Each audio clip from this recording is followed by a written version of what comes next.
Good morning students. आज हम बात करेंगे मेजरमेंट्स ऑफ लेंथ की।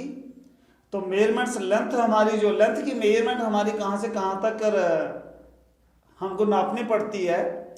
तो ये वेरी करती है from 10⁻⁻14 which is the radius of a nucleus and it goes up to 10⁻25 which is the radius of the universe। हमको 10⁻⁻14 से ले करके 10⁻25 मीटर तक की जो हमारा रेंज है यहाँ तक हमको लेंथ नापते हैं। अब इनको नापने के लिए अलग अलग मेथड्स हैं। So broadly speaking we are having two types of methods and first of them is the direct method of measuring the length of an object। तो डायरेक्ट मेथड जो हम नापते हैं उसको नापने के लिए हमारे पास लेंथ कहां से कहां तक आती हैं। ये आती हैं 10⁻⁻5 मीटर से लेकर 10⁻2 मीटर तक। इतनी अगर ऑब्जेक्ट किसी की लंबाई है तो हम डायरेक्ट मेथड से उसको नाप सकते हैं। अब हम स्टार्ट करते हैं, हम इधर से स्टार्ट करते हैं 10⁻2 मीटर से।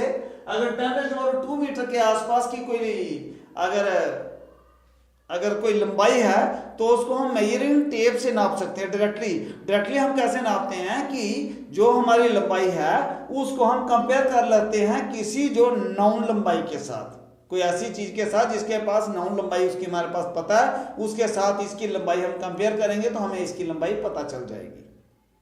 अगर 10⁻2 मीटर है इट मीन्स जो 10⁻2 आ गया 10 × 10 इज इक्वल टू तकरीबन 100 मीटर के आसपास की लंबाइयां जो हैं उसको हम मेजरिंग टेप के साथ नापेंगे।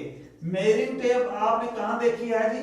मेजरिंग टेप आपको तकरीबन देखने में मिल जाएगी जो जे हमारे पास जो इसके मिस्त्री लोग जो होते हैं जो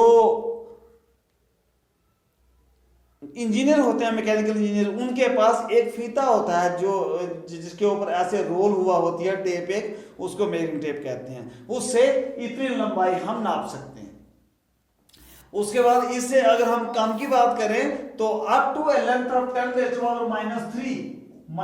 मीटर तक, इसका मतलब हो गया 1 mm तक, 1 मिलीमीटर तक। इसको नापने के लिए हमारे पास मीटर स्केल होती है, मीटर स्केल होती है जिसको आप फुट्टा कहते हो। तो वो फुट्टा आपको कहां से कहां तक मिलेगा? एक तो आपने वो स्केल देखी फुट्टा देखा होगा जहां पर कपड़े बेचने वाले जो लोग होते हैं उनके पास 1 मीटर की स्केल होती है, 100 सेंटीमीटर होता है उसके ऊपर, और उसके ऊपर छोटे छोटे निशान बने होते हैं। फिर एक स्केल आपके ज्योमेट्री बॉक्स में होती है, उसमें भी ऐसे सेंटीमीटर बने रहते हैं, सेंटीमीटर के बीच में मिलीमीटर भी होते हैं। तो 1 मीटर में 100 सेंटीमीटर, 1 सेंटीमीटर में 10 मिलीमीटर। इसका मतलब हो गया कि 10⁻³ मीटर तक की लंबाई जो है उसको हम 1 मीटर स्केल के साथ नाप पाएंगे डायरेक्टली। अगर इससे ज्यादा की है, अप टू 10⁻⁴ मीटर की है, मतलब 1 मिलीमीटर का भी 10वां हिस्सा अगर आपको नापना है तो उसके लिए वर्नियर कैलिपर होता है। वर्नियर कैलिपर या वर्नियर कैलिपर आपको 11th में इसके प्रैक्टिकल भी हैं, उसके नाप करके आप देखते हैं कि व्हाट इज द रेडियस और what is the diameter of A spherical body and so on. आपको कुछ दे दी जाएंगी, उसका आप निकाल के बताते हैं। तो ये जो वर्नियर कैलिपर एक ऐसी हमारे पास डायरेक्ट मेथड है for measuring the length of an object up to 10⁻⁴ metres, मतलब 1 मिलीमीटर का भी 10वां हिस्सा तक इसको हम गिन पाएंगे। इससे भी कम अगर आ जाए 10⁻⁵ मीटर की अगर आपके पास लेंथ है तो उसके लिए स्क्रू गाज होता है, स्क्रू गाज। ये भी आपके 11th में आपको प्रैक्टिकल होगा कि एक वायर दे दी जाएगी, वायर का आपको डायमीटर निकाल करके दिखाना है, और ये तो तकरीबन यूज होता है, काफी सारे 12th में भी प्रैक्टिकल में जाकर के यूज होगा। तो स्क्रू गाज की मदद से 1 मिलीमीटर का 100th पार्ट आप गिन पाएंगे। 1 मिलीमीटर का 100वां हिस्सा तक की अगर वो लंबाई जो है उसको हम गिन सकते हैं directly. and they all are the direct methods for measuring the length of an object. फिर इनडायरेक्ट मेथड आते हैं कुछ इनडायरेक्ट मेथड। अब इनडायरेक्ट मेथड कौन से होते हैं कि जिनमें हम जो डायरेक्टली उसके साथ उस चीज को रख करके हम नहीं नाप पाएंगे। जैसे मैंने बात की कि अगर एक आपको तार का डायमीटर निकालना है तो स्क्रू गार्ड के बीच में फिट करते हैं, तो वहां से हम कैलकुलेशन करके निकाल लेते हैं। एक फील्ड की आपको लंबाई निकालनी है, मेजरिंग टेप के उसके बराबर रखेंगे तो नाप लेंगे। इनडायरेक्ट मेथड वो मेथड होते हैं कि जिनकी मदद से हम बड़ी ज्यादा जो हमारे लंबे डिस्टेंस हैं उनको नाप पाएंगे, जैसे एस्ट्रोनॉमिकल डिस्टेंसेस हैं उनको नाप पाएंगे, या जो बिल्कुल माइक्रो लेवल पे एटॉमिक लेवल पे जो डिस्टेंस आ जाते हैं 10⁻⁻⁻ से भी जो 10⁻⁻⁵ से भी कम के डिस्टेंस जो आ जाते हैं उनको मेजर करने के लिए जो मेथड्स अप्लाई होते हैं उनको इनडायरेक्ट मेथड्स कहा जाता है। तो आज हम स्टडी करेंगे the indirect methods which are applied to measure a very large distances. तो इसमें हमारे पास मेनली जो तीन डिस्टेंस आते हैं, हमारे पास तीन मेथड्स आते हैं। एक मेथड सबसे पहले आता है ट्रायंगुलेशन मेथड, कहते हैं ट्रायंगुलर मेथड भी कभी कभी उसको कहा जाता है। इसमें क्या आता है बेटा कि आपने 10th में ट्रिग्नोमेट्री पढ़ी होगी, तो ट्रिग्नोमेट्री में एक एक्सरसाइज आती है, लास्ट की एक्सरसाइज ट्रिग्नोमेट्री की जो है वो उसका नाम ही है हाइट एंड डिस्टेंसेस। उसमें आपने पढ़ा होगा कि if you wish to measure the height of a long building, a very tall building which is standing in front of you, उसको नापने के लिए हमारे पास मेजरिंग टेप से काम नहीं चलेगा। तो उस समय आपने क्या किया था, आपने जो ट्रिग्नोमेट्रिक रेशियोज एंगल जो उसके जो थे उनको इम्प्लाई किया था। मैं आपको दोबारा याद करवा देता हूं। सपोज कर लो ये हमारे पास एक टॉल बिल्डिंग है, ये AB एक टॉल बिल्डिंग है, इसकी लंबाई आपको निकालनी है, इसकी ऊंचाई जो है तो ये आपको निकालनी है कितनी ऊंची ये जमीन से ऊपर है।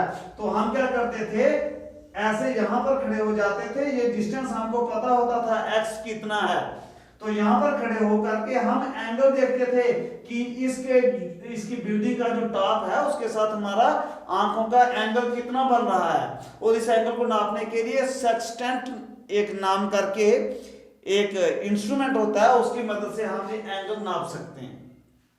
और ये सपोज कर लो ये h है, तो हम जानते हैं कि टेंजेंट थीटा जो होता है वो होता है perpendicular divided by base.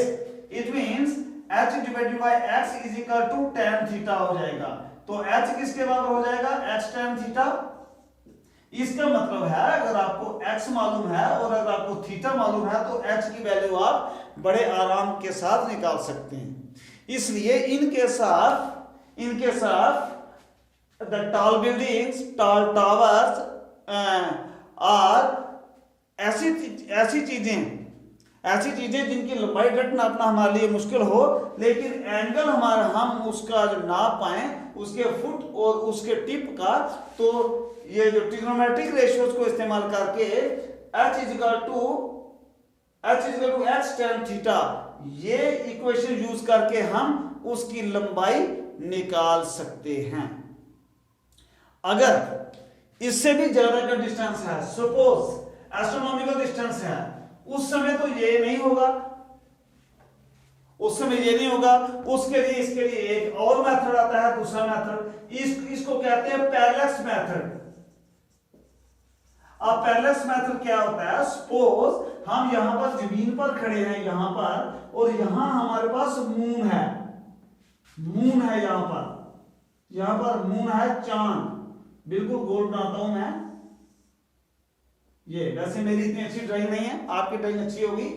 Suppose कर लो ये मून है, तो ये मून का डायमीटर है AB, और हम यहां जमीन पर खड़े हैं, और हमारे पास यहां इसका जो सेंटर जो है ये यहां से लेकर ये डिस्टेंस भी हमें मालूम है, यहां से ये भी हमें मालूम है, ये तो बिल्कुल सेम होगा।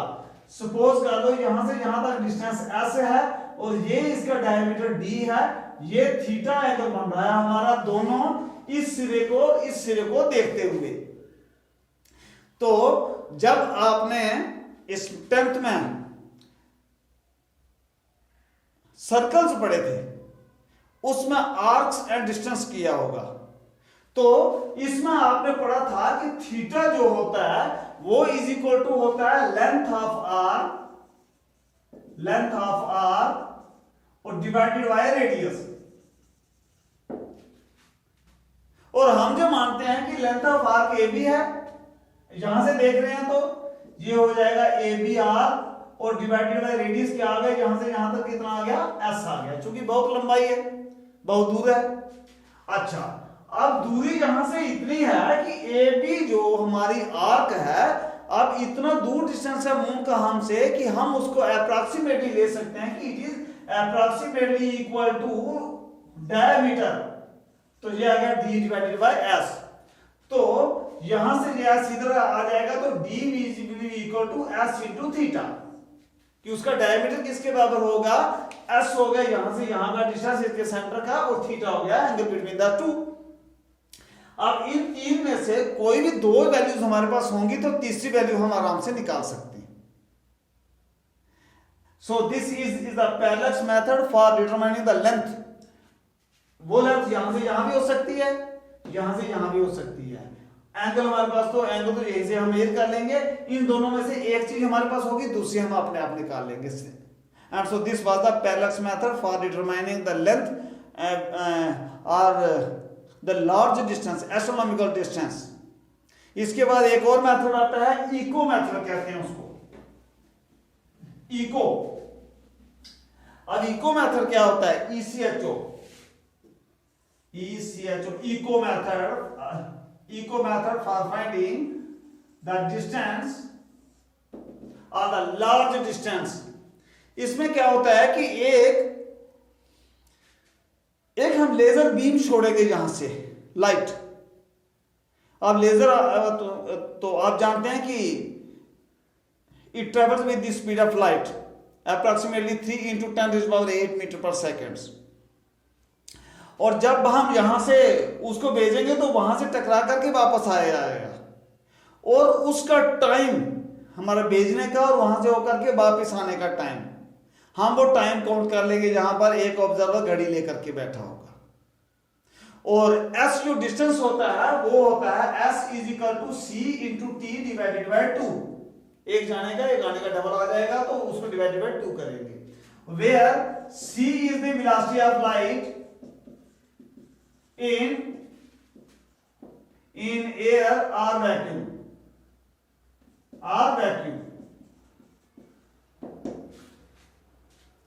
तो हमारे पास सिर्फ हम टाइम देखेंगे, टाइम कितना लगा वहां से लेजर बीम को, लेजर बीम जो कि जो है तो वो with the velocity of light travel करता है, इसलिए वो लेजर बीम यहां से जाने के बाद वहां से लौट करके कितनी देर में वापस आया, सिर्फ वो टाइम हम यहां पर नोट कर लेंगे और हम डिस्टेंस निकाल पाएंगे।